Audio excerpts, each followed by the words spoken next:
Bien, vamos a los contenidos de la carta. No están todos los contenidos, yo tomé como un modelito básico y un poquito a este material le agregué estas diapositivas.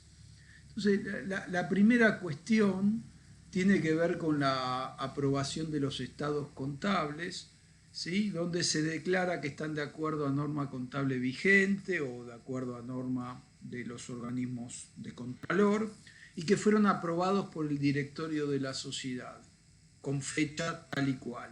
Esa fecha tendría que ser la misma de la del informe del auditor. Otra cuestión importante que se menciona en la carta de manifestaciones es que se puso a disposición de los auditores todas las registraciones contables, documentación de respaldo, asimismo todo lo que tiene que ver, como que uno le pregunta, che, ¿y te vino alguna intimación? ¿Tuviste algo de la UIF? ¿Tuviste alguna carta de algún organismo de contralor? Entonces ellos nos dicen, sí, yo te entregué todo, bueno, ponémelo por escrito. Entonces, todas las comunicaciones que se recibieron de cualquier organismo de contralor o de la unidad de información financiera tienen que declarar que nos la proveyeron todas. Lo mismo con todo lo que tiene que ver con las actas de reuniones de directorio y de asamblea. La otra cuestión tiene que ver con el compliance, o sea, con el cumplimiento con las normas de organismos de contralor, impositivos, previsionales que requieran revelación o ajustes. Entonces, básicamente, en el modelo se trata de incluir párrafos, que acá, digamos, yo les copié, les pegué, digamos, algunos párrafos prototípicos, donde básicamente se declara que todo lo que tiene que ver con violaciones a las regulaciones, comunicaciones que se hubieran recibido de los organismos de contralor, nos lo hicieron llegar, lo mismo que cualquier tipo de reclamo o multa proveniente de, yo qué sé, de organismos impositivos o previsionales. ¿tá? Y que básicamente se cumplió con todo lo que tiene que ver con las obligaciones, ¿sí?, previsionales y fiscales. El otro tema que ustedes van a tener como un material y una clase específica tiene que ver con la ley 25246 de la prevención del lavado de activos ilícitos, provenientes de ilícitos. Entonces van a ver cuando recorran, digamos, esa ley, que básicamente a efectos nuestros nosotros tenemos dos categorías. Los que no están incluidos en el artículo 20, ¿sí?, y los que están incluidos en el artículo 20. Los que están alcanzados por el artículo 20 van a ver que tienen obligación de establecer un sistema de control interno y de monitoreo de las operaciones sospechosas, y básicamente son las entidades financieras, los cambistas, las compañías de seguro, ¿se entiende? Son los llamados sujetos obligados.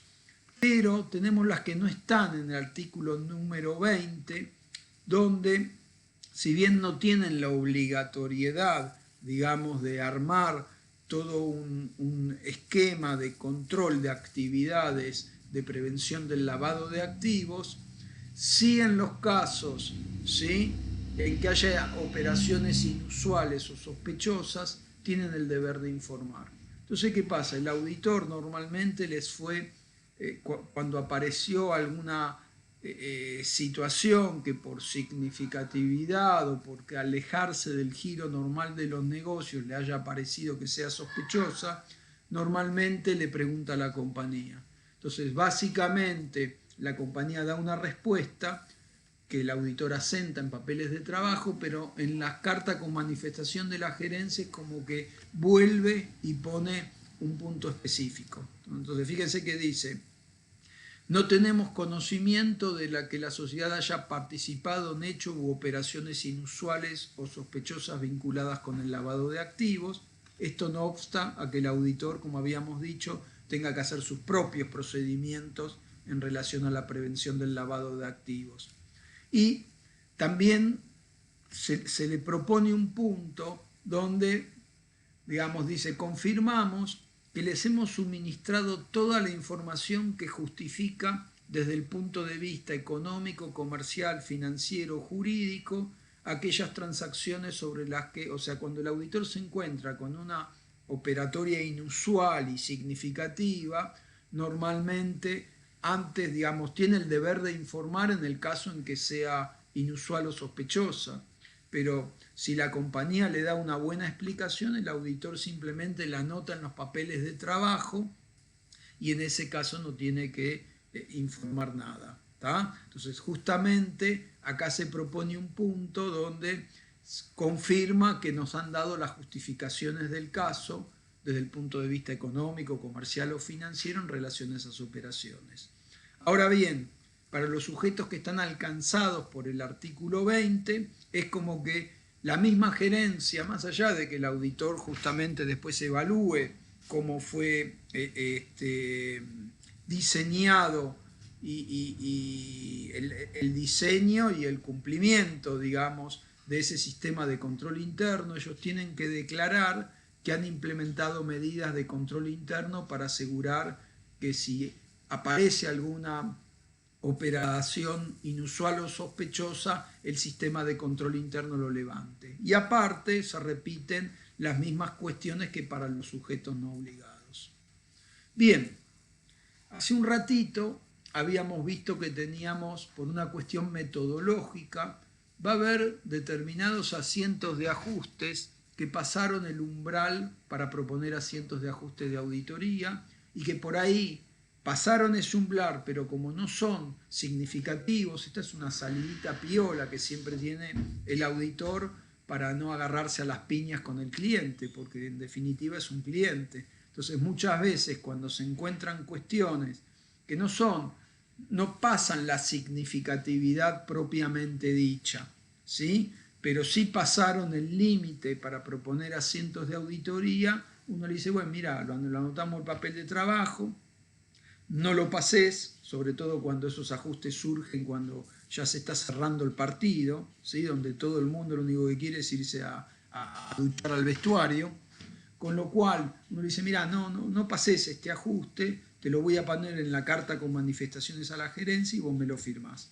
Entonces, normalmente la otra cosa que lleva la carta con manifestaciones a la gerencia es un listado de todos aquellos ajustes propuestos por auditoría y que la compañía no registró. Van como un anexo a la carta de la gerencia y normalmente la gerencia tiene que ponerle el gancho. ¿Tá? La otra cosa que vamos a volver a ver ahora que veamos como el tema de informe profesional es que la RT 37 pone como obligatoriedad una declaración de la propia compañía en la carta de gerencia donde manifieste que está en condiciones de continuar operando como una empresa en marcha en los próximos 12 meses a partir de la fecha de cierre del ejercicio. ¿Tá? Entonces, es obligatorio con la RT 37 a incluir un punto específico. Y por último, ¿se acuerdan cuando vimos caja y bancos que se tomaba un arqueo, que había como una leyendita de integridad, ¿no? Los valores arriba mencionados fueron recontados en mi presencia, bla, bla, bla, puntos suspensivos, y es como que nos dieron toda la información y nosotros le devolvimos todo. Acá pasa algo parecido, digamos. Yo le pregunto a la compañía, ¿cuántos bancos tenés? 3, 4. Bueno, listo. Entonces, yo por un lado circularicé esos 4 bancos. Por otro lado, cuando fui haciendo prueba de transacciones o viendo evidencia de auditoría, normalmente tendría que tener algún movimiento en alguna de esas 4 cuentas que me mencionan, o ninguno, pero digamos, sigo recibiendo el extracto donde me dice que no hay movimientos. Pero, digamos, en la carta de gerencia, yo no puedo saber si esta gente no tiene una cuenta, digamos, en algún paraíso fiscal. Entonces uno se cubre y le dice a la gerencia que en la carta con manifestaciones liste todas las entidades con las que opera y confirme que no tiene ni transacciones ni cuentas con otras entidades que las que está mencionando acá. Con lo cual el día de mañana le descubren alguna cuenta, ¿no?, algún paraíso fiscal, y bueno, el auditor primero en sus procedimientos nunca no apareció esa cuenta, entonces no tenía motivos para sospechar. Y aparte va a tener la carta con manifestaciones de la gerencia, donde la propia gerencia le manifiesta que no opera con otras cuentas. El otro documento importante es el informe de asesores legales. Tiene que también estar confeccionado a la fecha más cercana posible del informe del auditor. Normalmente casi a la misma fecha se le hace que firmen los abogados. Entonces ahí el abogado tiene que informar todas las causas que tiene la compañía contra terceros y terceros contra la compañía, ¿sí?, la fecha, los montos reclamados. Y acá hay una cuestión de docencia, porque normalmente el abogado no se la juega mucho. Entonces lo que tiene que acá, digamos, establecer el abogado es la probabilidad de ocurrencia, de que el resultado sea favorable o desfavorable, y, digamos, el escenario, también proponer cuál es el escenario que considera como más probable, o sea, el que tiene mayor probabilidad de ocurrencia. O sea, el abogado en el informe se la tiene que jugar. ¿Ah? Bien.